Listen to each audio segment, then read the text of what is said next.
Hello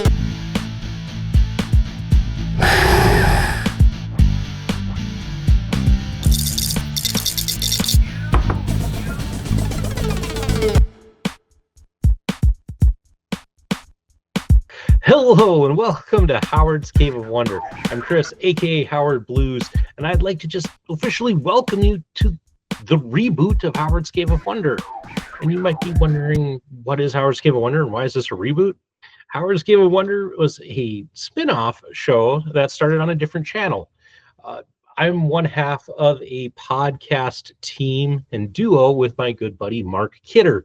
Kidder is a radio DJ, so therefore he has his radio DJ alias of Mark Kidder. And over the years of him doing that, I've had the pleasure of kind of getting to be a little bit in the radio business, kind of as support crew.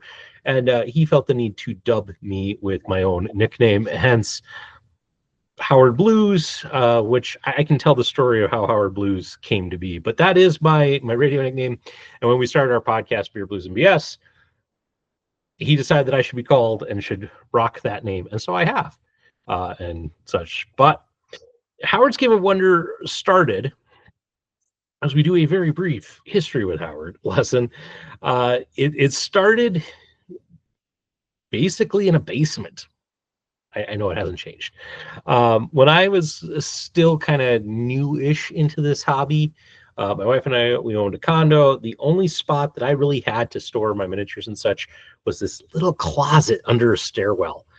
And my nephew thought it was an amazing place. He called it my Cave of Wonder. And so when I moved to this house that I'm currently in with my wife, it was one of those things. The podcast was going. I asked Kidder, hey, what would you think if I did this kind of blog series about me rebuilding the cave? He said, that's great. You should do that. Enjoy your hobbies, your passions. And I did. And I had made Howard's Cave of Wonder videos kind of on and off. I tried a whole slew of things. I tried unboxings. I tried Kickstarter reviews. I did a tutorial on a couple of things. But I'm not going to lie. I was never 100% happy with those videos. Not that they were bad. Not that they were terrible. They just ended up kind of getting in the way of my hobby, and then they weren't what I wanted to really do.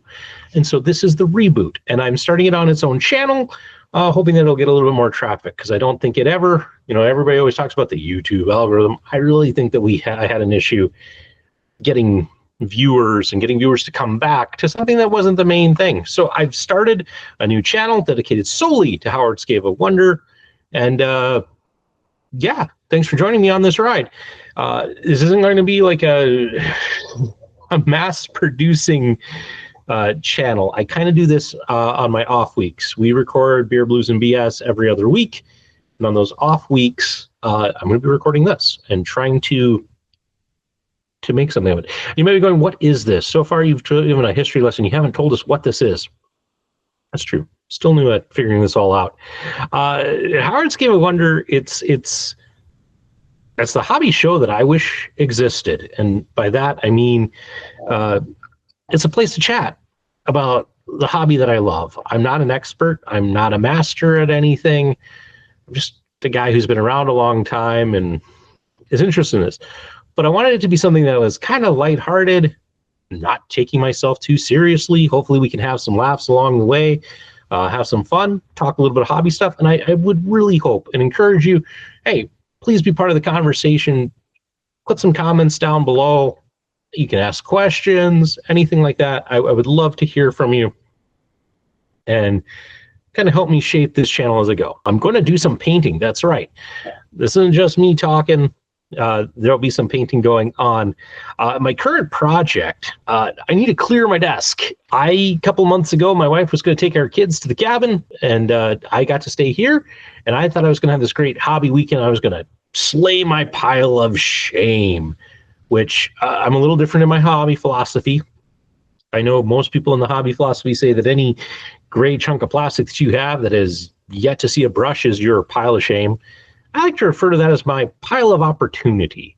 My pile of shame is anything that I have started that I have yet to finish, for just an example, I have this lovely dwarf kind of bartender serving some beers and such. It's nearly done, but I hasn't seen a bit of paint for a couple of years because I was working on it before the move, and because of the move, he got packed away and such. I finally kind of dug him out again. I want to get him finished, but for now, he's just taking up space, and that's what I call my pile of shame, the things I have yet to finish, because some of this stuff I've been working on for years, to be honest. I just need to finish some things. So I'm trying to clear off my painting desk, and I'm trying to finish up some projects because I have other things that I want to get started.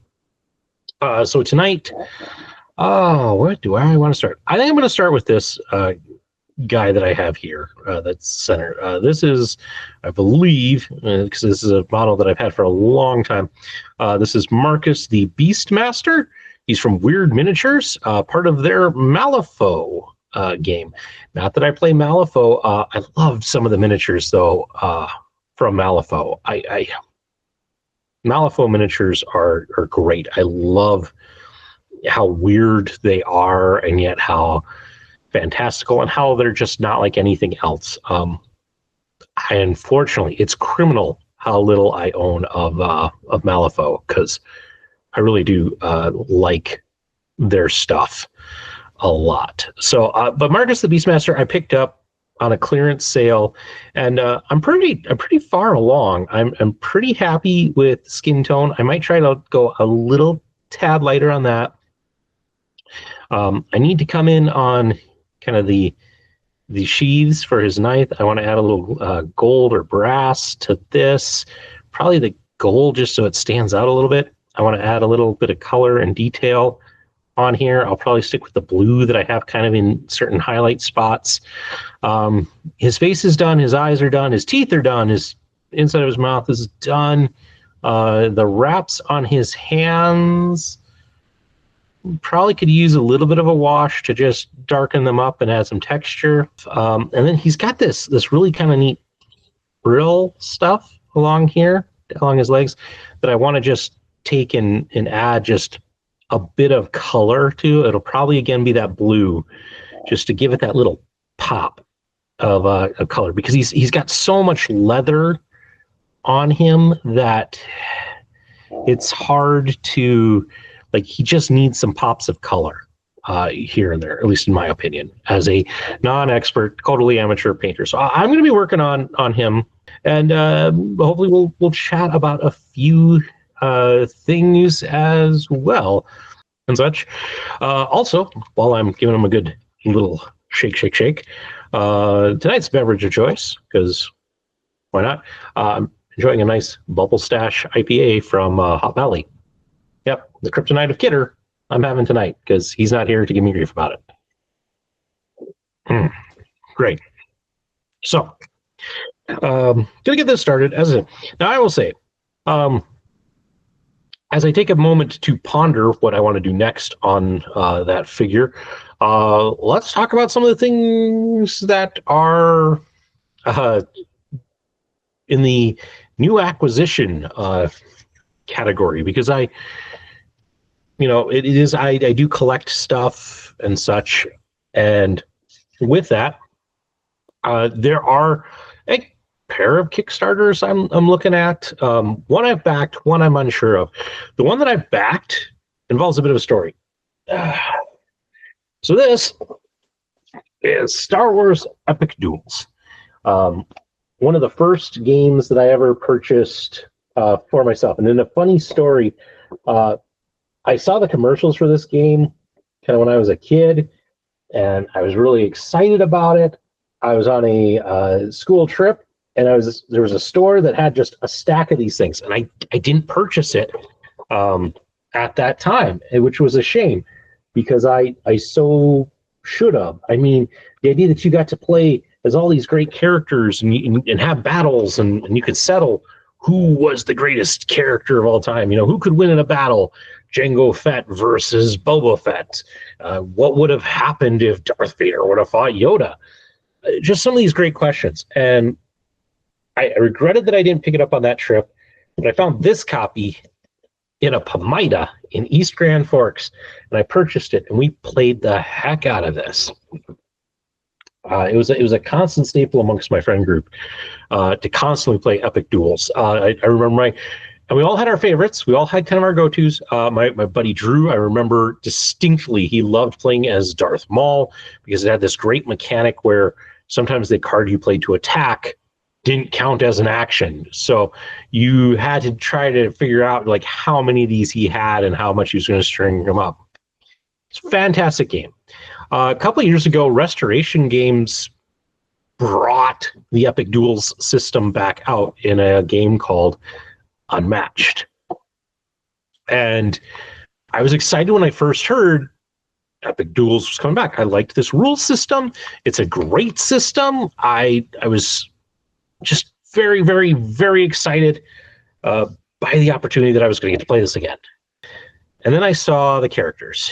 And don't get me wrong, it's not that these were like terrible characters. It just wasn't as exciting as Star Wars. I loved the game because it was Star Wars, and I got to play in that realm.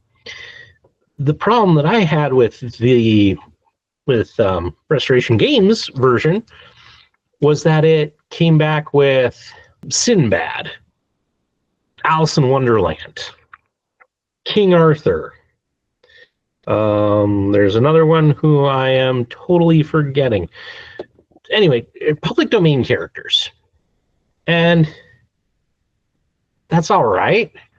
But it was kind of a little on the disappointing side. The other problem that I had with it was in Epic Duels, all of the characters were there and had miniatures. So even if it was just stormtroopers, they had a miniature. They had representation. But in Unmatched, your henchmen were just tokens. And I did kind of like, that kind of just bothered me just a little bit. And so I passed. I said I wasn't going to do it. Then they did get some licensed characters, Marvel characters, which is fine. But when it comes to Marvel, I got a lot of Marvel games, and it's almost oversaturation. Because I have all of Marvel United X-Men, Marvel United Multiverse. That's a lot right there. Marvel Zombie side, when they did their Marvel Zombies, including the Giant Galactus. So I have that. I also have Marvel Crisis Protocol. On top of that, you add in Marvel Champions, the card game. I also have the Disney Villainous Marvel main set. I haven't picked up the expansions for that. I'm not as huge of a fan of Villainous as my wife is, but there's that. I even have the old Weiss and Hickman Marvel role-playing game. So I got a lot of Marvel. And the idea that I needed Marvel Unmatched, nah. Didn't really think I needed it. But something had came out that I think is going to draw me back into this Kickstarter. So this is Unmatched Adventures Teenage Mutant Ninja Turtles. Now, my son, Howie Jr., is a huge Teenage Mutant Ninja Turtles fan. He loves the Teenage Mutant Ninja Turtles, including his all-time favorite, Mikey. So this came out, and I was like, okay, this might be the thing to get me into the game. And as you can see, it's doing very well. $1 million pledged, 10 days to go at the time of me recording this. Hopefully you're seeing this and you have like 5 days left. I don't know how long it's going to take me to edit and get this up, but hopefully you have some time to get involved if you haven't heard about this. We can kind of scroll through this, but it's for ages 9 and up. I know that's a bit older for Junior, but I think I can swing it with this. Plays 1 to 4, 20 to 60 minutes. And then if you do back, there's a lot of alternative art packs that they're doing. I don't really care about that part of it. They've unlocked 36 cards. Meh.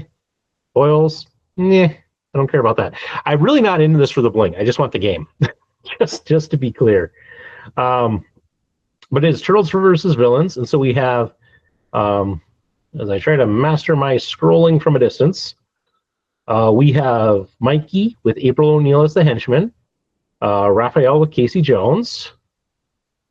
I guess I should say Mikey may not have a plan, but he draws often to keep on fighting. Raph hits hard, misses. He comes back even harder. We have Leonardo with Splinter. Leo can position fighters to execute his grand plan. And Donatello with Metalhead. Donnie's inventions make him stronger as the fight goes on. And they're going to be going up against Shredder and Krang. Shredder sends his foot soldiers out to wreak havoc on the Big Apple. Krang uses his doomsday machines to bring Dimension X into our world. Watch out the treacherous Technodrome traps. And then they have minions of Leatherhead, Rat King, Slash, Baxter Stockman, Bebop, and Rocksteady, and Wingnut. Okay, I'm just going to say, I'm a little disappointed that Bebop and Rocksteady are combined at the hip. I know that they're often combined at the hip, but, you know, I'd like for them to get their due. But you can mix and match the minions so no two games are the same. Rats and Mousers and Mutants, oh my. Uh-oh. There we go. So you can kick it up a notch. Allies and henchmen looking for some extra spice to your calzone. You can challenge or enlist some allies, even the odds. So allies that they're adding are the Neutrinos, Mondo Gecko, Karai, Genghis Frog, Mona Lisa, Ace Duck, Muckman, and Joe Eyeball and Irma. And for henchmen, there's Toka, Razor, Hun, Mutagen Man, General Prague, Graniator, the Pizza Monsters, and Triceratons. And so the page has kind of all of the highlights of it. Yeah, sure, sends out his foot soldiers to wreak havoc on the Big Apple. The turtles will have to take them out before the city falls. We kind of read that about Krang. Simple rules, endless fun. 3 simple actions: scheme, maneuver, act, endlessly replayable. Anyone, anywhere. Unmatched has endless possibilities since you can mix and match. So the thing is with this is, yes, you can mix and match sets. So because I am in on this one, I have backed it. I might pick up some of the other Unmatched sets. I might pick up the Marvel ones because my son also likes superheroes. So just add that in. So lots of great stuff with that. You can read the rules if you're looking for it. Praise, a little too far. But I wanted to look at what kind of comes in the components. So the turtles, you get the 4 turtle figures, 8 health dials, 4 sidekick tokens, 120 action cards. You get 2 villains, 24 foot soldier tokens, 20 villain action cards, 47 minion action cards, 6 minion tokens, 8 health dials, 14 initiative cards, and more. So you get the allies and henchmen, die of ultimate destruction, 5 threat tokens, 1 double-sided game board, and a bunch more tokens. As an add-on, you can add on Shredder and Krang as heroes so that you could ever play them as heroes if you wanted to. And then they have this extra toppings miniatures, which was one of the, I'm going to just tell you, I backed so I could get this because it gives miniatures for things like Super Shredder and Bubble Walker Krang and some alternatives of the turtles, but it also then gives me miniatures of the henchmen. So I can have miniatures of everybody, and that's just kind of cool. So the pledge levels, there's $5 for the pledge manager access. There's Pizzarama, which includes kind of the base game, the alternative art, and the pledge manager. There's the XL Ultimate Supreme, which is the level I went in at. And again, it's because I get all the miniatures and extra tokens and all that. And then the local bodega, which is for the stores. And then they have the add-ons. So I don't know that I'm going to get like the neoprene battle mat or that. I probably in the pledge manager will pick up the sleeve pack because I love me some good sleeves. And yeah. So some great stuff with that. So I'm really excited for that Kickstarter. And as I said, I backed it. I'm a supporter of it, and that'll be fun. That'll be great fun when that comes in. So those are Kickstarters that I have been looking at. But not all acquisitions are theoretical. I have had some things come in. The first, and let me kind of start with that. I had come in a purchase that I made from a third-party seller, but it was for some figures that I had seen. I'm not a huge. I don't play Warhammer. Nothing against it. I like reading the lore. I'm working on reading the Eisenhorn novels. Currently, is my nighttime reading. Enjoying those immensely. I had been seeing some Age of Sigmar models for these Gore Chosen. There's the one figure in it, and I'll put up a picture that I really liked the look of this model. Something about it just spoke to me. I'm like, that would be fun to paint. And I both thought that he belonged in a game of called Underworlds. Warhammer Underworlds, which is a game that I've kind of been starting to collect some pieces of. It's kind of expensive, so I haven't bought a lot of it. But it's something I've kind of just like, well, I'll start. I'll collect maybe a couple of the bands I like, and if anything, I'll have fun painting them. That was the thought. And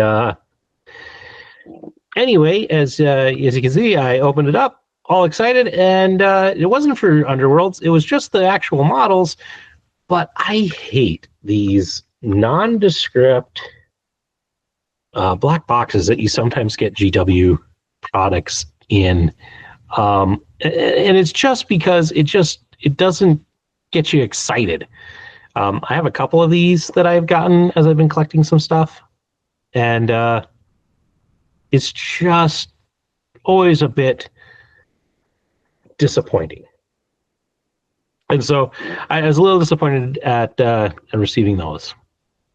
The other kind of purchase that came in over this kind of 2-week period, as I kind of frame the time frame around this, was a order from Miniature Market, a place that I have been known to purchase stuff from pretty frequently. They have good deals every now and then, and easy there, Howard. So I did some purchasing from them during one of their current sales, and I picked up some things. I got one of the expansions for Marvel Champions. It's a Next Evolution. I also got a couple of sets for Marvel Crisis Protocol, the Claw and M'Baku, or Baku. I've never known the pronunciation of that. But their set, I also got the Shadowland, Daredevil, and Elektra. For the game Monster Apocalypse, I picked up their Sergeant Titanica for a steal. That was a great pickup. And then I also got, also for Marvel Champions, the decks for X-23. I got Deadpool because it's Deadpool, and so that's great. And then Angel from Marvel Champions. And then I also got a couple of, they had a couple of the P3 paints, their washes. And I was like, you know what? I would want to give those a try. And these are on clearance. I'm doing it. And so I picked those up, and I'm looking forward to giving those a try. So those are the most recent acquisitions. Now, I don't really want these lines to be kind of even.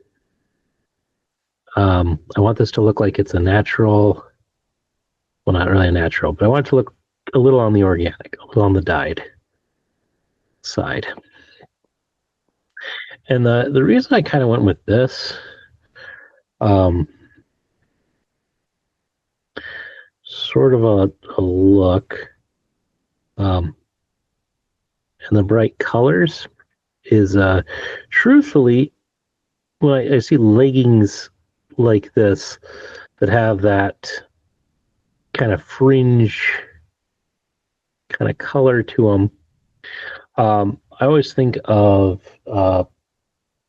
powwow regalia. If you've ever seen Native American powwow regalia, it can be just some of the coolest stuff. And it's, you know, it's not just a costume, it's got meaning and everything behind it. But I love the colors of it. I love the kind of the pageantry and such of that. So I wanted to give him a little bit of that pageantry and just hit it with, in this case, a dark blue, and I'll probably follow it up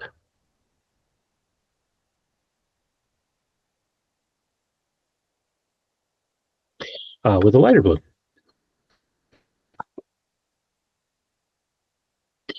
As I kind of make my way around one leg and then the other. And as I said, trying not to be too even or same on this.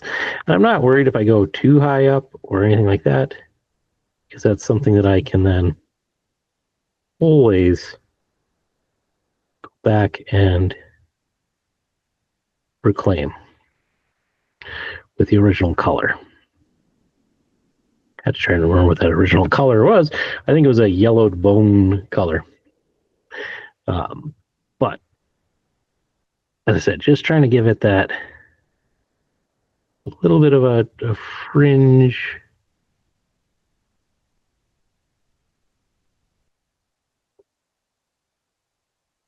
color to it. And it's just kind of been, I don't know, it's the color theme I kind of set. I did not start out painting this guy with like, this is going to be my theme and it's going to be this and this. That all just kind of came from just painting and going, okay, let's give this a try and let's give this a try. I'm picking up some of these feathers. He's got more feathers on him than I had originally kind of expected. So I need to come in with a lighter color next on that. Okay. So as I said, I'm trying to do a lot to clean up the old painting desk, but I have completed actually quite a few things lately. One of the big things is this gentleman right here. Actually, I might bring him. He is a kind of a steampunk six-arm cowboy. So he just needs a little bit of varnish on it to protect him, but he's good. The other things that I've been finishing are a set of 5 objective markers from Privateer Press for their game War Machine. I just like them. I just like the character in them. So like this one I painted to be a little treasure map. As you can see, I like the banner. I think that with the skulls came out great. I love the work I did on the octopus. I think that's my favorite part of it. So that, you know, and that's the joy of painting, when you make something that works and it hits, and that's great. But it's great to get like 6 models done. One, and hey, I need your help on this, folks. I have this thing. This is a message board. It is like 99% done. All that is left is I need to put some text on the paper on the board. And I have struggled. I have had like writer's block on what to put on these message boards. So if anybody out there, if you have a great idea for something that I should put on there just to, you know, add, and I mean, you got to give me something good. It can't just put, make it a wanted poster. Give me a, you know, something fun. I like things, you know, this is a kind of piece that could be used when I play D&D or just as scatter terrain for a war game. I'd love it if it had some great kind of slightly geeky references on that. Now, I will say my freehand is terrible. Something I work really hard on. So maybe keep it a little on the simple side. But yeah, if you have a great idea, share. I'd love to hear it, love to see them down in the comments. And hey, if it's a good one, I might try and pull it off. So yeah, I've knocked out a few things over the past weeks, which is good, because part of my reason for trying to clear my desk of stuff has been I have a big project that I am looking to start. I have been going through, and it's part of why I've been doing this, or why I wanted to start up this show. I've been going through a funk, a hobbying funk, and it's just due to a lot of stress and other things in my life. And I have found it really hard to find the time to actually come down and paint. I'm the kind of guy, and I have found that I tend to be one of these people who I like to paint in long sessions. I don't do well with, hey, you have 30 minutes, to paint. I'm much more of a, and I used to do this before I had kids. When my wife would work on a weekend, I had to do the regular household stuff you do, but you better believe I could easily spend a day painting for 8 hours straight and just feel accomplished. I don't get that much these days. So I've had a really hard time feeling motivated to do my hobby, because when I have had time, it's like, well, I have maybe an hour, maybe 30 minutes. And I just sit here and go, oh, I can't get anything done. I'll get started on something, and that's about all I'm going to get. So I've been struggling a lot with feeling motivated to do that. And so I found myself, surprisingly, and it's been this way now for, probably 3-4 months, of just assembling, going through, picking up all these model kits that I have purchased and just sitting down and assembling them.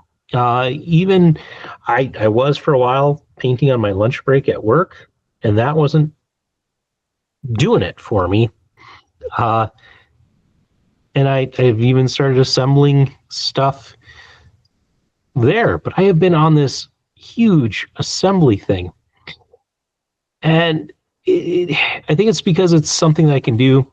It keeps the hobby moving. So I've been taking miniature kits on my break at work, assembling them, and then bringing them back home. And what I decided to start with was a game that I had picked up from GW, but it is their Warhammer Quest Cursed City.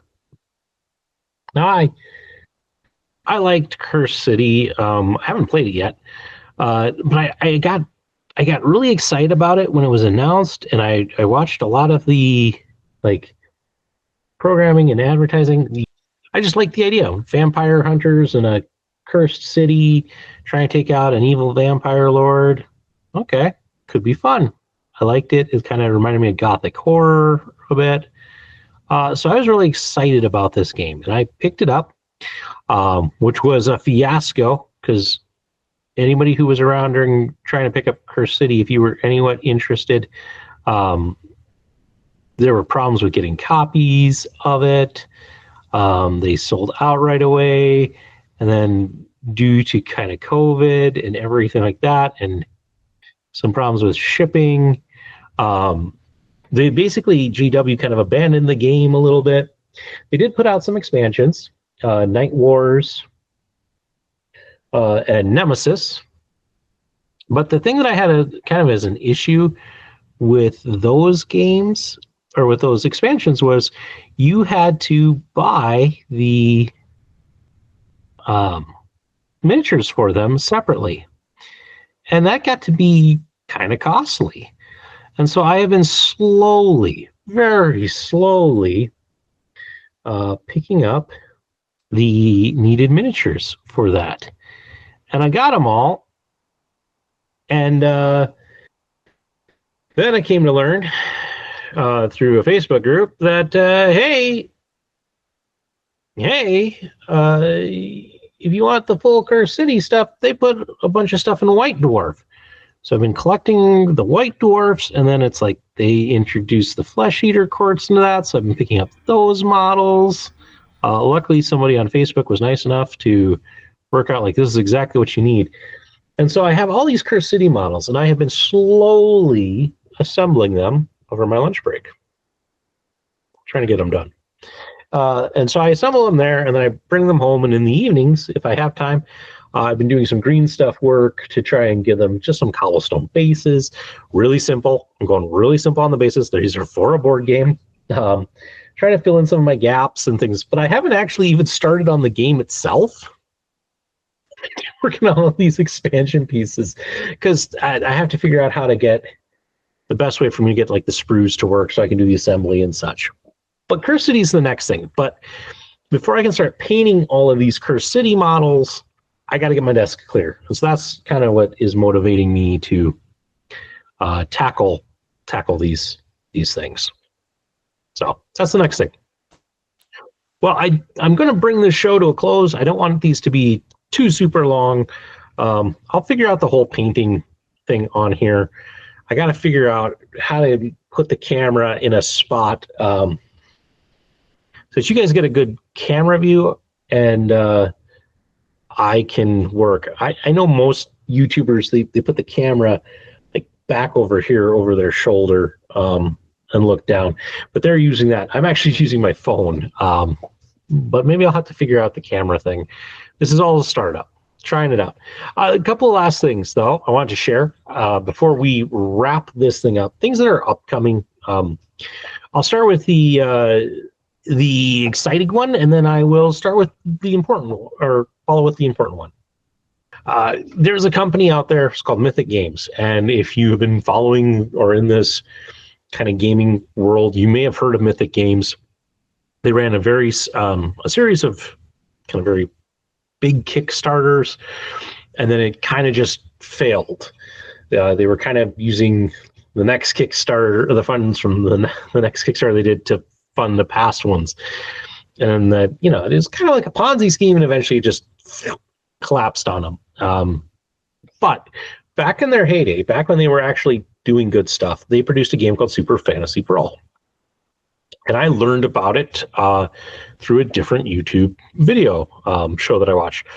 Thought it was great. Watched some plays of it. Thought this would be a really fun game. I'm really excited about it. The miniatures looked like they'd be a whole lot of fun to paint. They were doing a second kind of. There was a bit of an expansion, but also like a second printing, and I got in on that. And then, just due to life, I missed the Pledge Manager. And it missed it by a day. And I wrote to them, like, anything I can do? And they're like, nope, sorry. We can either refund you your funds at 80%, or, you can use the credit on a future game. And I luckily said, refund me, which is good because the company collapsed a couple of years after that. But it always just kind of stuck in my craw because I really thought this was a fun, exciting game. Well, as they've had to sell off stuff and product, their stuff has gotten cheap, and I've managed to pick up all of Super Fantasy Brawl. But one of the things that they did to try and save their company was they sold several of their IP, one of them being Super Fantasy Brawl, and they sold it to CMON, which is kind of good and kind of bad. CMON will at least deliver, but it's going to cost you. But it just came out here in the last few weeks that coming to GameFound is none other than Super Fantasy Brawl Reborn. So this is coming out, and it's coming out for pre-order. I'm excited to see this kind of come back, because as I said, it was good. I'm curious to see what they do with the changes. I wish on GameFound or even on Kickstarter, when they do these previews, that I'll give it credit. Awaken Realms, they do an excellent job of giving you a lot of information on those. So many people, they put so little. But all this is experience exciting new challenges, a fresh arena to dominate, and a brand new look to boot. I'm really hoping that they haven't changed it too much. because it's kind of a card-driven tactic game. But you can see the miniatures, choose your champions. Here's the art that we get to see on some of these. They look great. I will say I am very hopeful that this is going to work where I can play the old game and the old game characters with this. I haven't seen that answer, because that would make me more likely to hop in. And, they also are bringing out the Teenage Mutant Ninja Turtles. So I'm really filling up on the Teenage Mutant Ninja Turtle games. When I was pulling this up tonight to make sure I had it, you'll see that there's the and Mortal Kombat 1.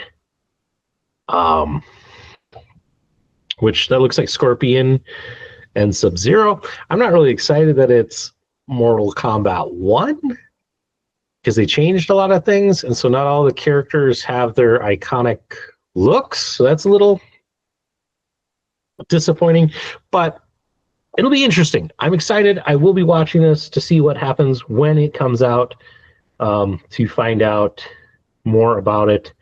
And yeah, so if you're interested, as I said, really great game in the sense of like the tactical, the playing cards, all of that. There's that. So that was one thing to share, just because it's kind of interesting. This is coming back and to see how it looks. The other thing, and this one I'm going to say it is October as this video hopefully finds you. One of my favorite companies out there is Reaper Miniatures, and right now they have their Ghoulie Bag promotion going on.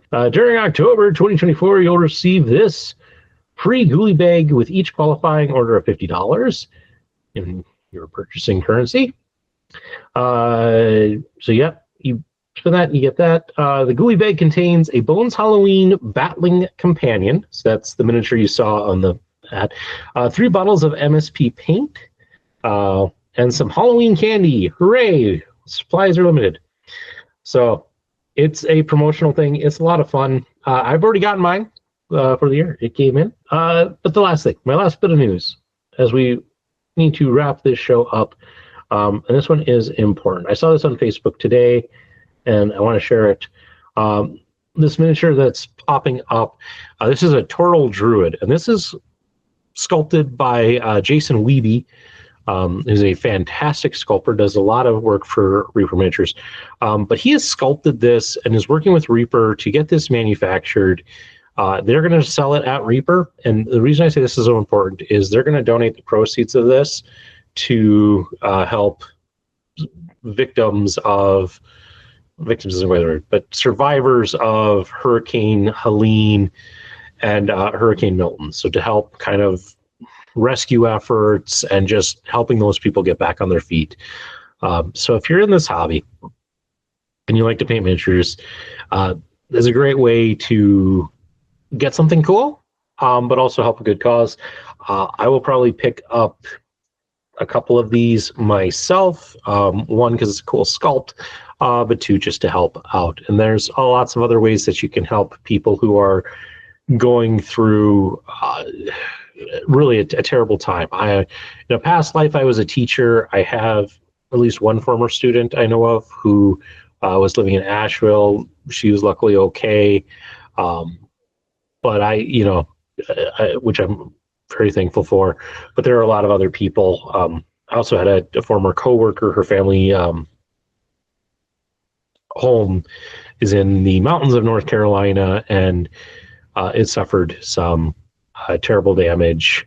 So it's rough for people out there. So this is a way, if you don't have a lot. Reaper Miniatures do not tend to be the most expensive miniatures out there.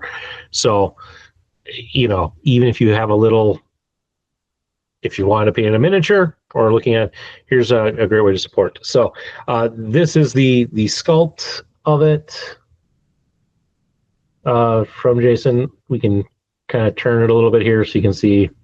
I think it's a cool miniature. I love the fat fish in the staff up here and such. So Keep an eye on Reaper Miniatures. I'll try to post something up once it does go live so that people can purchase. But hey, something to consider and to help out. And with that, it has been an evening, ladies and gentlemen, and it has been fun. And hopefully you got some enjoyment out of this. Hopefully you were maybe painting along with me as we went through everything. And I hope that you enjoy it and that you come back, maybe that you like, you can subscribe. I'd appreciate it, but not anywhere near. As I said, I'm going to try and come out with these about every other week.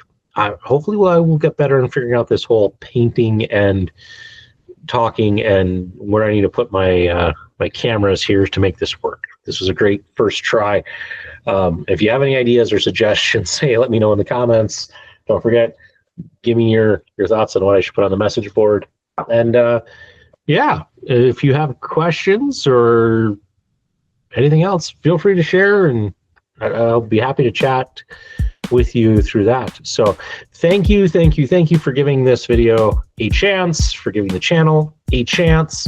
And as I said, hopefully you'll come back and have some more hobbying adventures here in the Cave of Wonder. With that, thank you, ladies and gentlemen. Have a good night. Stay safe out there. And keep on hobbying.